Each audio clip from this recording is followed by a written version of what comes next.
Bonjour à tous. Allez voter en début de journée pour avoir du temps libre ensuite ou alors en fin d'après-midi en rentrant de week-end.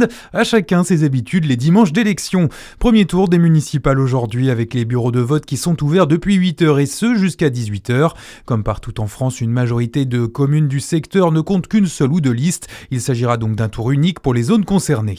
7,48 millions d'euros d'avoirs criminels saisis dans le Doubs en 2025. C'est un record en France, annonce hier de la gendarmerie. Dans le détail, ce sont plus de 2000 saisies qui ont été opérées par les gendarmes. On parle d'argent bien sûr, mais aussi de véhicules, de biens immobiliers ou de meubles qui sont récupérés dans le cadre d'enquêtes liées au travail illégal ou aux fraudes sociales. D'après le colonel Élodie Monté cité par l'AFP, les infractions financières sont particulièrement importantes dans le Doubs en raison du dynamisme économique du département.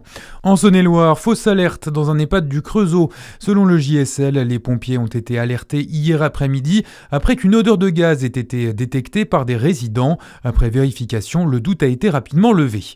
L'actualité ce matin, c'est aussi la guerre au Moyen-Orient qui se poursuit. Après 2 semaines d'affrontements, de fortes explosions ont retenti tôt à Manama, la capitale du Bahreïn. Au Koweït, l'aéroport international a été pris pour cible par plusieurs drones selon l'aviation civile. Israël annonce également avoir lancé une vaste vague de frappes dans l'ouest de l'Iran.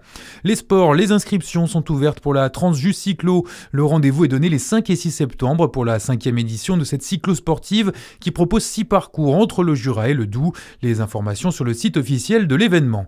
Sur les parquets du basket à suivre cet après-midi, l'AJ à Dijon reçoit Saint-Quentin en Élite 1, coup d'envoi à 16h. Enfin, on note aussi un résultat en handball, la Ligue Butagaz féminine et la course à une qualification en Coupe d'Europe qui se complique pour les Dijonnaises, battues hier soir à domicile par Strasbourg 26-27. À 9 journées de la fin, elles sont désormais hors du top 5. Bonne journée sur Fréquence Plus.